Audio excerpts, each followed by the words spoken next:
We're back with another episode of Right Here in Mass. Joining us today is Meghan Rothschild, the president of Chik Media with over 18 years of experience in marketing and public relations. Meghan has been a public speaker for over 17 years, specializing in topics such as social media, marketing strategy, public relations, melanoma survivorship, and living with endometriosis. She was featured in one of 2011's most shared YouTube videos called Dear 16-Year-Old Me, and a national campaign for the American Academy of Dermatology. Her work in skin cancer awareness landed her an award from Cosmopolitan magazine alongside Kristen Bell and David Wright. Meghan, I'm so excited to have you here with us today. Please share more about you and what you do. Thank you. Thank you so much for having me. I'm excited to be here. Awesome. Well, please share with our listeners what you do, especially with Chik Media, what your career experience has been like, all of that fun stuff. Yeah. So Chik Media is a full service marketing and public relations firm. We focus on female entrepreneurs and women-led organizations. We're actually celebrating our 10 years in a few months, and saying Amazing. that is like, what? Kind of one of those, oh, okay, that's happening. It started off as a passion project and really just sort of evolved into a full-time career and a very rewarding one at that. But yeah, my experience has been, I like to say I feel like I've lived a million lifetimes because I've had all sorts of different roles. I was the advertising and promotions manager for Six Flags New England, which was super fun. I've worked in a variety of nonprofit organizations. I've worked for academia, at a private school. I've done it all. I've done everything from development to marketing to public relations, communications. I feel like it's the field that I was meant to be in, even though I originally started to go to school for marine biology, believe it or not. Interesting. Yeah, that was, I love animals. I'm a huge animal person. I love the beach. I love the ocean.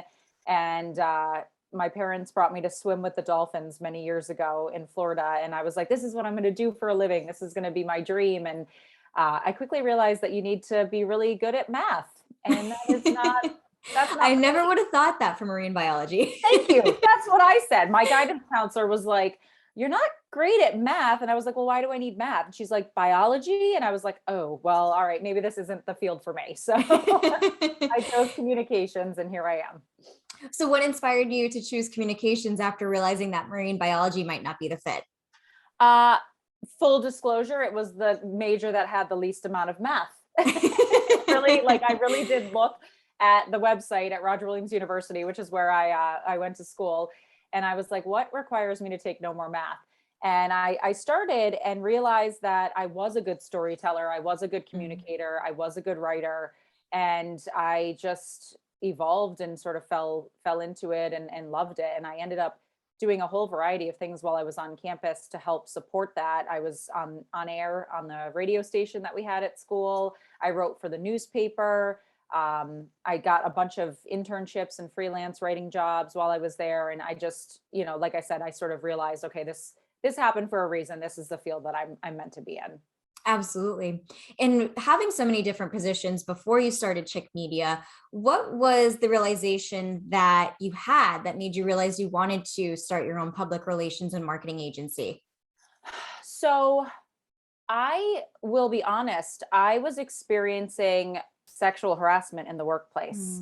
And I started the company to empower other women and really to set up a structure that allowed women to find their voice through strategic marketing and PR, to find a supportive network and community to help start their businesses, to become entrepreneurs, to go out on their own. And that was really the catalyst for starting the organization. And it was the right time to do it. This was a few years before the Me Too movement, and things started to come to light. And I think that, a lot of people who heard about my company after that were like, oh, you started that at the right time. And I'm like, I actually started the company 4 or 5 years ago, before this was a commonly discussed issue in the workplace. I mean, I know we've been talking about it for decades, but so yeah, I really just wanted to create a network and a community for women to be supported and to work with one another. And that's where we're at. Amazing. And what was it like when you first started? Were you offering a smaller amount of the services that you do now and it evolved over time?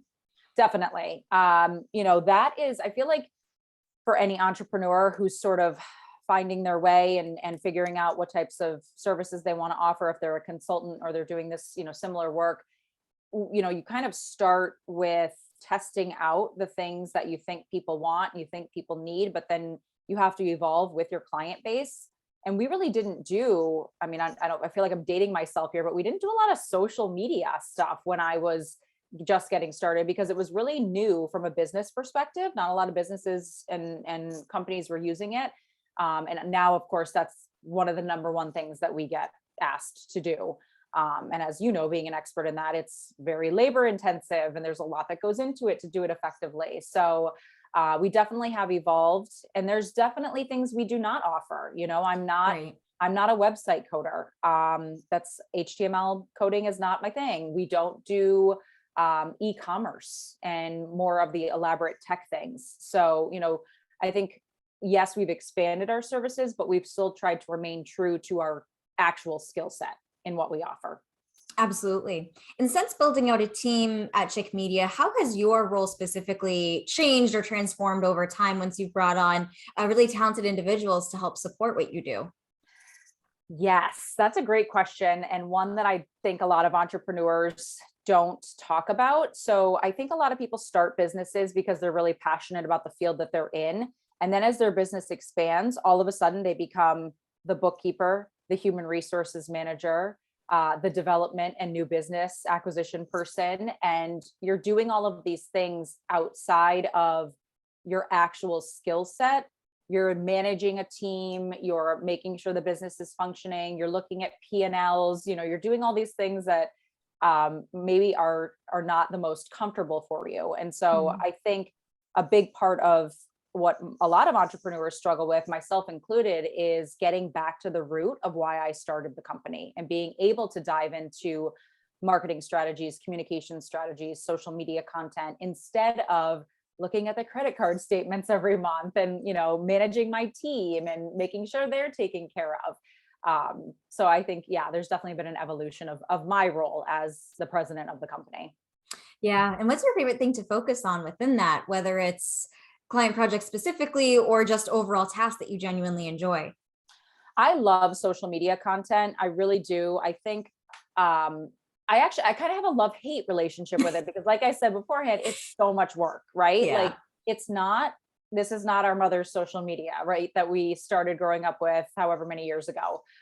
This is social media of today, which involves video production, high quality video production, and really creative strategies and good solid captions and engaging with other accounts and connecting with other organizations. And so it's fun, but it's a lot of work. And I think, Mm.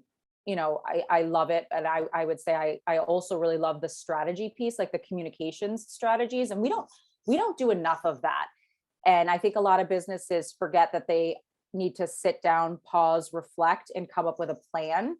And that's going to be, the most effective way to communicate, to market, et cetera. And so I really do love diving into a strategy and coming up with a 12-month plan for businesses. Yeah, absolutely. And for listeners who might not know what exactly a communication strategy entails, what would you say are the key components of that? Yeah, so it definitely depends on the business, if it's a for profit or a nonprofit. But it can include everything from key points of the year in which you're communicating to your consumer or your client, the content strategy, if you're running, sales and promotions, if you have an internal staff that needs to be communicated to effectively. I think this is one piece that we very much as business owners and business leaders forget about. We're always so caught up in talking to our client and our customer that we forget that we have a team that needs to be effectively communicated to as well. And so that communication strategy can entail a solid plan around that. And it includes things like your voice, the key copy points, or what we call USPs, unique sales propositions, of whatever the announcements are going to be, and really just coming up with a calendar of what your every month is going to look like from a communication standpoint. Great idea. And especially because it helps to direct people so that way you're not just throwing spaghetti at the wall and hoping that it sticks, but having that intention and thought behind it, really. Yeah. And that's something that, again, I think, especially for our small businesses, it can be really tricky to take a step back and say, okay, we really need to actually come up with a plan, because when you can plan and you can batch content and you can look at, if you're offering a product that has peaks throughout the year of when people are going to purchase it the most, you have to really look at that and build a marketing strategy to support that. So I think it can be really challenging for people to take that time and the investment of doing it. But I always say to people, if you don't do it, I'll see you in a year when you're right back to where you are right now, because you're just going to be a hamster in a wheel spinning. And like you said, throwing spaghetti at the wall to see if it sticks. And then eventually they come back and go, okay, you were right. We need a strategy. We need a plan. Exactly. And what you just shared reminds me of the policies page that was on your website, which I am obsessed with. I looked through it for anyone who hasn't visited Chik Media's website yet. It's basically a page on their website that says, if you want to work with us, here's what you need to do, and outlines the responsibilities of the client.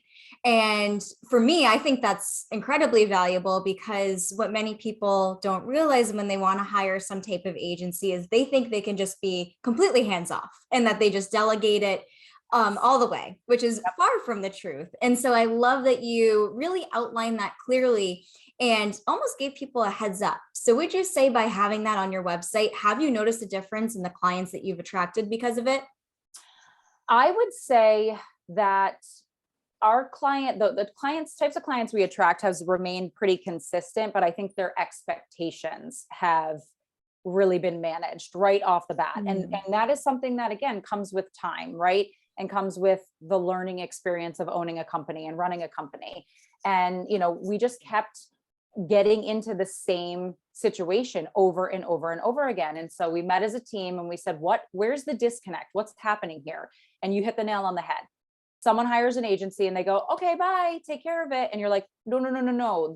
The best combination is to have an in-house marketing person that is the liaison, in my opinion, to the agency, who can be the one who's communicating the objectives and the goals, communicating what's happening inside the organization.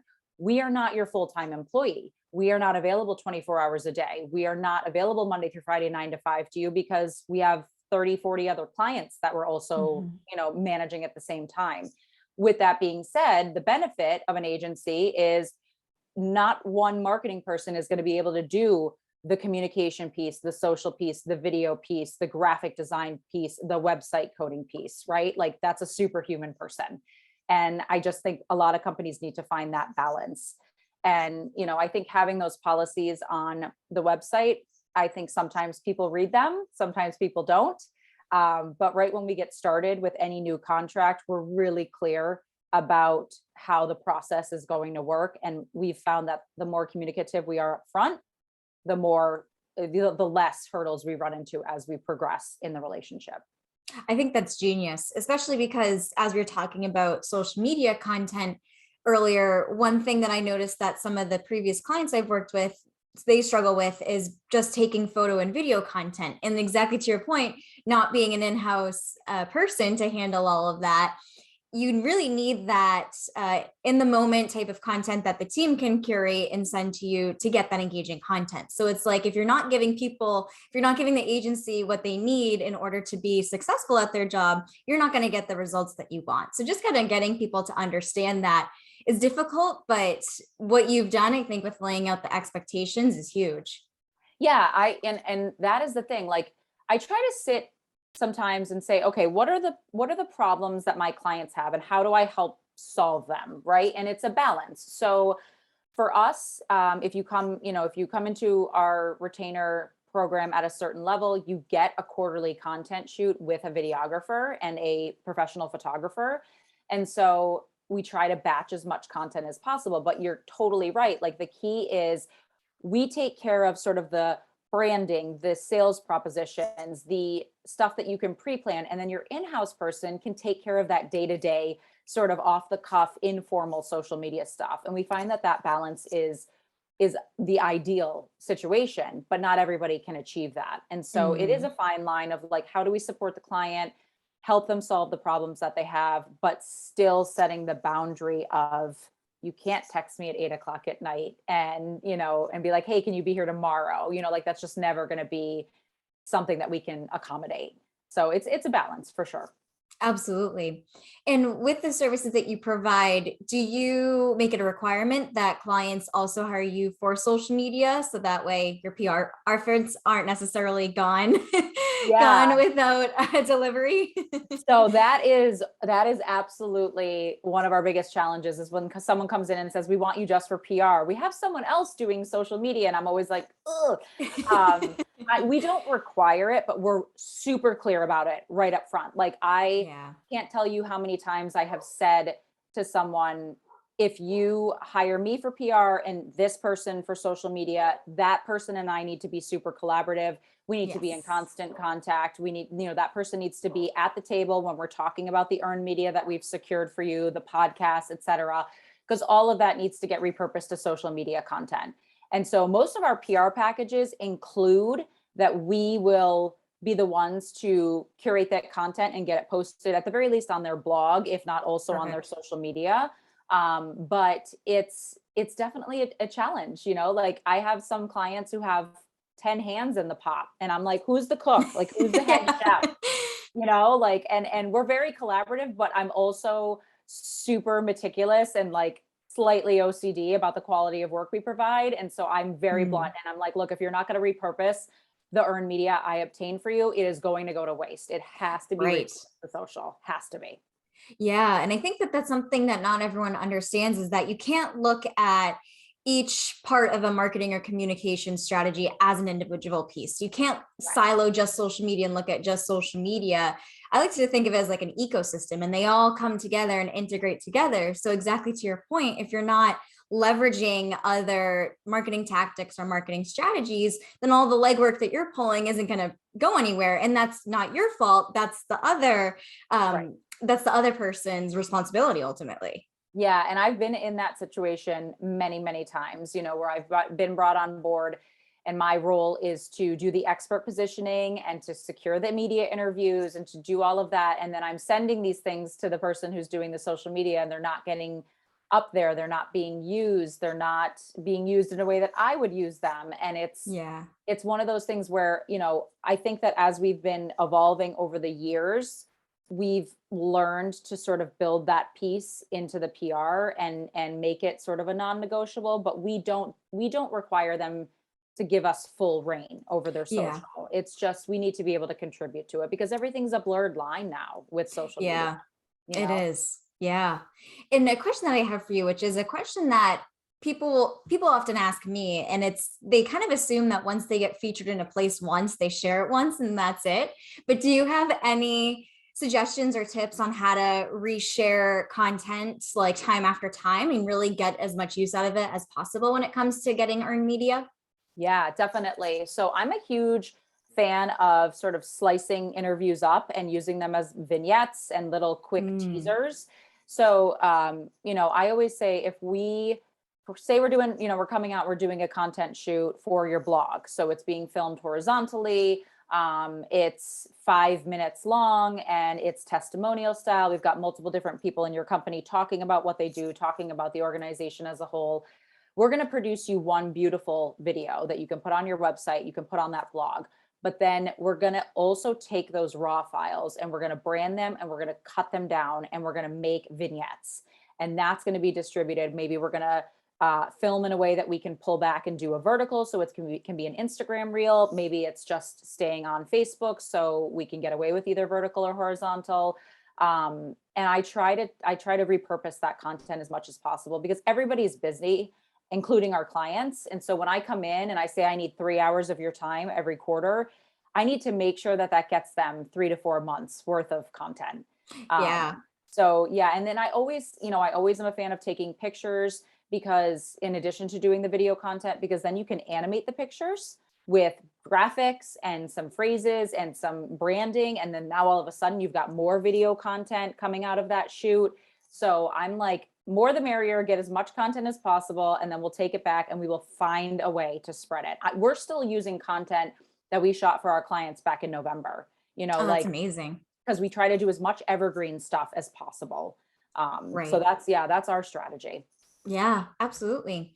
And shifting gears a little bit, what I mentioned at the beginning of the show when I read your bio was that you've been involved in quite a few philanthropic efforts and campaigns. So I'd love to hear what inspired you to get started with all of the different campaigns you've been a part of and what really made you want to become a part of it.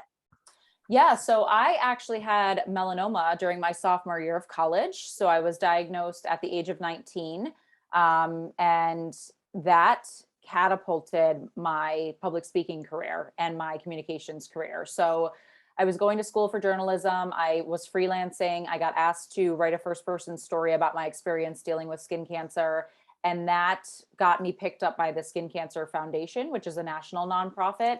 And they put me in their database of spokespeople. And then from there, the American Academy of Dermatology asked me to be a face of a national campaign. And so it was like one of those situations where, I kind of realized it had happened for a reason. So that was a huge part of the first, I'd say decade of my career, because I ended up eventually becoming a marketing and PR manager for a national nonprofit, Impact Melanoma. Mm. And I was their spokesperson, and I was out on the road speaking and educating people about skin cancer, melanoma. And so that was like kind of like life number one of Meghan. And it was funny because when I started the company, I really had to rebrand myself and remind people that the reason they knew me as the skin cancer expert was because I was really good at marketing and PR. Right. So I'm like, this is actually, like the craft that I'm very skilled at. So yeah, so that sort of sparked that path. And while I was going through sort of the first few years of my career after college and being a spokesperson, I was diagnosed with endometriosis, and I was diagnosed after 3 years of being misdiagnosed with other issues, stomach issues, and Mm. et cetera, et cetera. And the whole time I knew I had endo, and I kept saying it and nobody was listening. And so I became really passionate about that, about endometriosis, but also just about being an advocate for yourself and making sure that your Mhm. doctors are listening.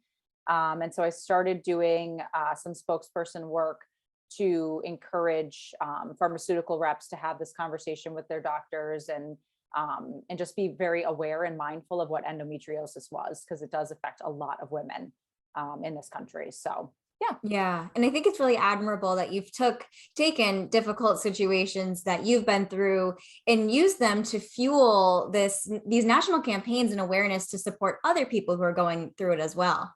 Thank you. I appreciate that. It was funny because as you're saying this, just a couple days ago, I was thinking about sort of like the person that I am, and how anytime I've been faced with some sort of really life-changing situation, like a cancer diagnosis, like endometriosis, I do like a month of processing and sort of having a little bit of self-pity and the why is me. And then I'm quickly like, all right, how do I fix this? And I just totally shift my focus to how do I use this?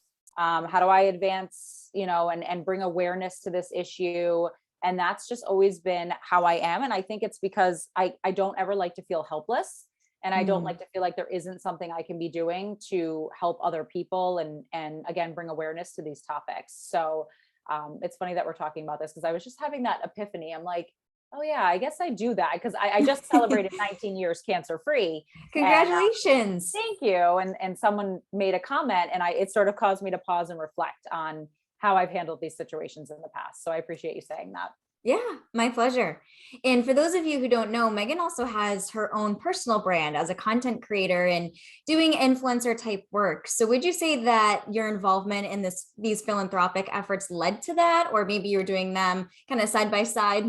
Yeah, I think it totally prepared me Mm. for doing that type of work, because again, I'm aging myself here, but when I was doing a bulk of the spokesperson work for those causes, influencer marketing was not a thing. And Mm. so, I was picked up and got to do I still do some work with some pretty incredible national brands. And yeah, I would definitely say like doing those interviews, being a spokesperson prepared me to be on camera, to be comfortable filming myself, for social media content.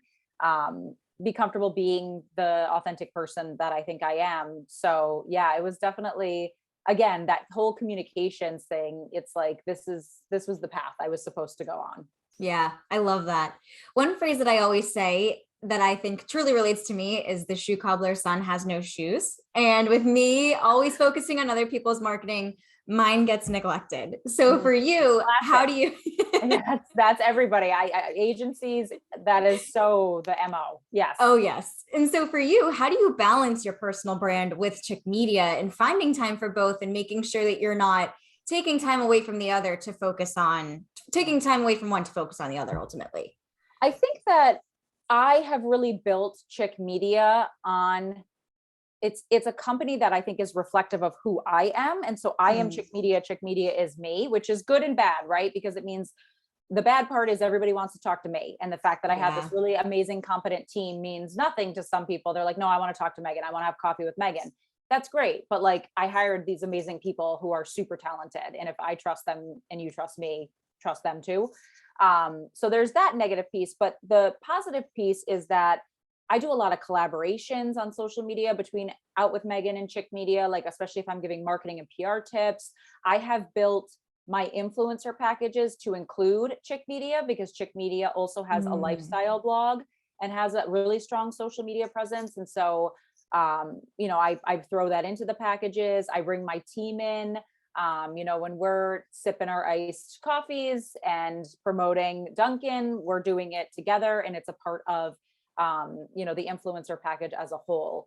And so I've definitely, I don't have my own blog. I have my own social media content. Chick Media has the blog. So if I'm feeling like I want to write something, I want to be sort of in an expert positioning, I'll throw it to the Chick Media blog, but it's coming from Meghan Rothschild. So I can then repurpose that content to my personal feed.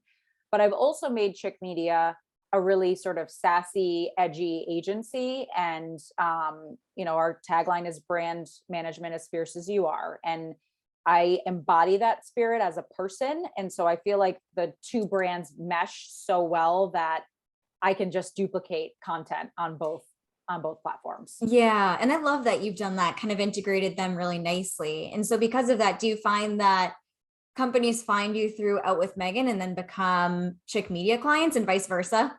Absolutely. Yes, Yeah. for sure. So I think that one of the things that we hear most often is, I just love your Instagram. I love your Instagram. I love your Instagram. And so, as an agency who helps people across multiple platforms, we have presence on all the social platforms, but Instagram's our baby. That's like Yeah. our feeder. And so, we've been really intentional with the content we put out there. We've been really mindful of it. Whereas everything else, I'm like, just make sure it has a pulse, because we don't want someone to come to, our Twitter or LinkedIn and see that we've been inactive for months. So I try Yeah. to make sure we've got something out there, but Instagram is definitely the feeder source for us because the demographics on that platform really directly mimic the clientele that we have. Amazing. And can you share some of the favorite client projects you've worked on? Oh my goodness, there's been so many. I think, one of the most meaningful that's been recently is our work with the Western Mass Economic Development Council, and really having uh, an ability to shape the communications and the copy points around some of the really important objectives that they do. Um, One of the other favorites is Explore Western Mass and being able to do really fun things.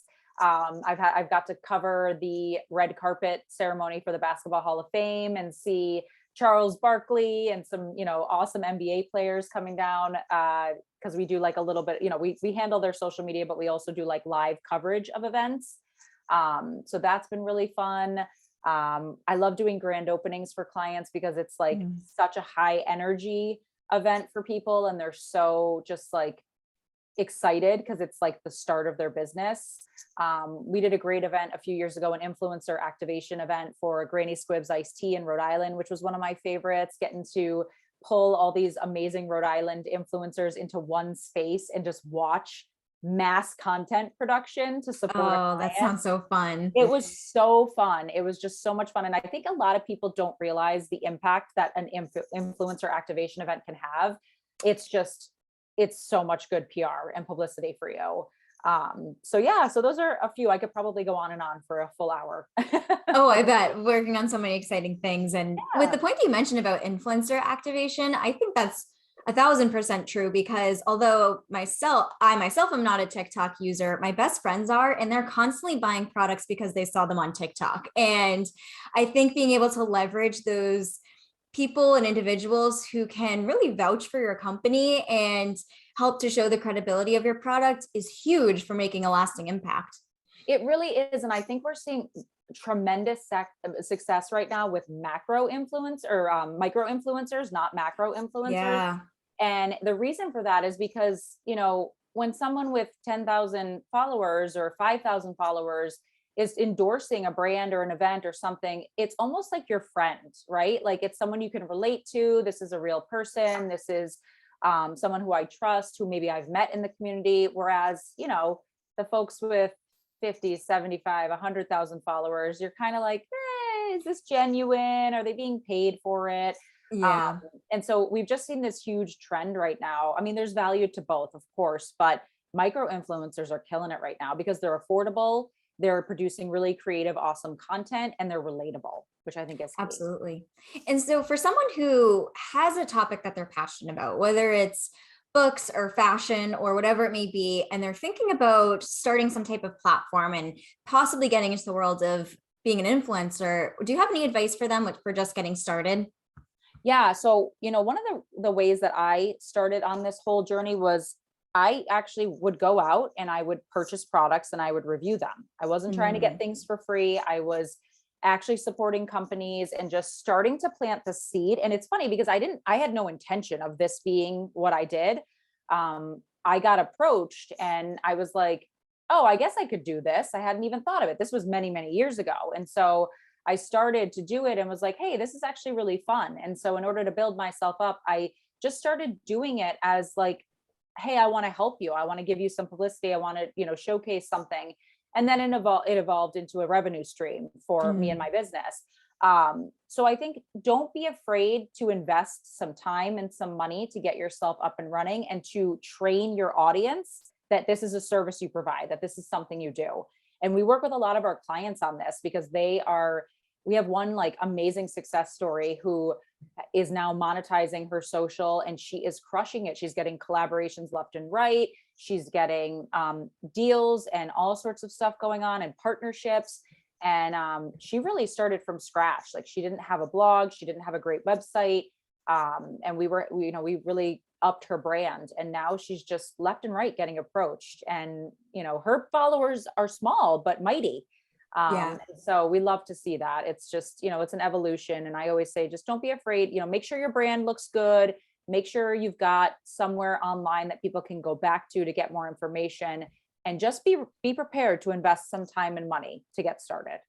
Yes, absolutely. And I think that's the key there, is being able to invest time. It's not something that you can just kind of do once and then kind of fall off and lose No. interest and forget about it. Really being able to invest plenty of hours up front in order to get that train chugging ultimately. Yeah, it's consistency because again, you have to teach your audience, oh, okay, this person is a go-to resource for these types of things. And that's not going to happen overnight. That's going to be consistency over time.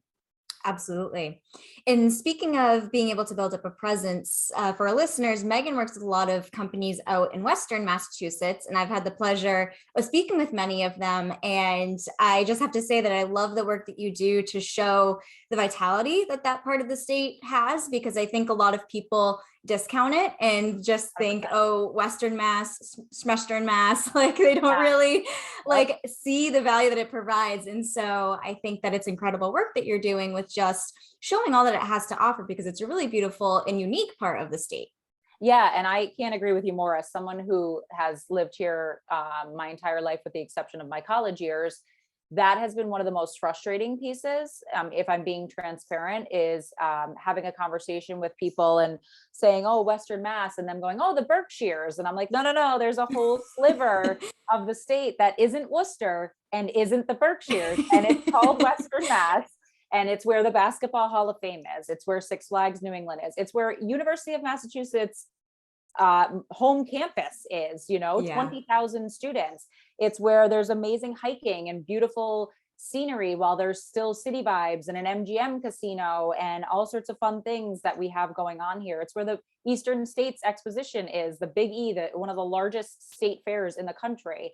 And so people just don't realize, and this even includes people who work for me, who have worked for me for years, who are in the eastern part of the state and have never been to some of these things. And you know, this is the home of Dr. Seuss. Like, we have a lot going on here, and I think people discount it very much because we don't have the population numbers that Boston does. But yeah, that's one of my passions, is trying to show people how many things there are to do, and it warrants a weekend trip here. This is a spot you should come and check out the cool stuff that we have going on, especially in the summer when you can hit Six Flags and hit a theme park of that caliber right here in our backyard.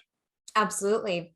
And speaking of the area, what would you say your favorite local businesses are to support? You probably have a ton. I have so many because I work with so many. There is, oh gosh, there's just so many. You know, I'm a huge supporter of my clients. And so I try personally to utilize them for services first. So, you know, I'm always going to Beauty Battle Salon to do the eyebrow waxes and the facials. I've used Bella Foodie, Ashley Tressline, for home meal and home delivery services. My brother-in-law is an architect, and I've recommended him so many times because it's architecture, environment, life. You know, he does amazing design work for commercial and residential. So those are just a few. I mean, I literally could go on and on, but those are some of my favorites. I love that. And another thing that I think you do that is really inspiring for business owners is that you have very clear boundaries that you set, which I think is really inspirational, between your email signature and your out of office emails that you have. I'm sure you get many comments about how much people love them, but I think it's really great that you clearly outline when you are and aren't available, but also add like a fun spin to it. So that way people aren't like offended per se. But how did you get to actually set those boundaries as a business owner? Because that's something a lot of people struggle with. Definitely. And I think especially in our industry where we are B2B and we are providing a service to a client, and we just feel like we always need to be available to that client. And I think, you know, I quickly realized that not having those boundaries, it burns you out, right? You literally cannot be available to everyone all the time. Like, you just can't. It burns you out. It also takes away from the time that you need to be doing the work for the client, right? So if I allow my clients to constantly say, hey, can I call you right now? Or, hey, you know, texting me, or, hey, can we catch up, you know, during an unscheduled time, and I'm pulled away from writing their content, designing their strategy, meeting with my team to get that work implemented, planning their grand opening, that's a disservice to them just as much as it is to me. So, you know, I definitely have struggled with that over the years. And it's funny because, you know, there's certainly times where I break my boundaries. I was at Disney in January and my team was like, don't you answer emails? And I answered an email and they yelled at me. And I said, look, the reality is, like, there's unplugged vacations for me where if you, like, not only do I not answer emails, but we send out a notice 4 weeks in advance of that vacation as a team. Meghan is unavailable. We send a 2-week reminder. We send a 2-day reminder. We send a day of reminder. It's like, Meghan is not available. I love that. Do not email her. Because as a business owner, the anxiety of like, oh my God, I got to check my email is real. It's real. Yes. And so, you know, I think you just get to a point where you have to work with people who respect that, right? Like, otherwise you're just going to be stressed out all the time. You're not going to produce quality work if you're not unplugging and taking a rest. And you can't get to that place where you're just angry and irritated because everybody's constantly talking at you all the time. I don't allow my clients to text me. There's a no text policy. Like, do not text me, because I find text messages to be intrusive. I think they are an interruption in your day. Whereas email, I have the liberty to turn that, you know, check that when it makes the most sense. I have the ability to keep it in an inbox so I know that I haven't addressed it. And that I will get back to it. If you text me in the middle of the day, something work related, there's a 99% chance I'm going to forget you texted me, and and that's going to go unresponded to. And so after a lot of conditioning of that, like, if someone would text me about something work related, I wouldn't respond intentionally if I had told them I didn't do business via text. And lo and behold, people now have learned and they email me, and they know that when I'm unavailable, they're not going to email me. and they know that my team is competent and can step in when I'm away. So I really think that at first it can be off-putting to people, but eventually they learn to really respect it and love it. And I've had so many clients say, I love that you do this because it holds me accountable to be on top of things, to be organized. Oh, I know Meghan's going away. I got to get her this, this, and this before she leaves.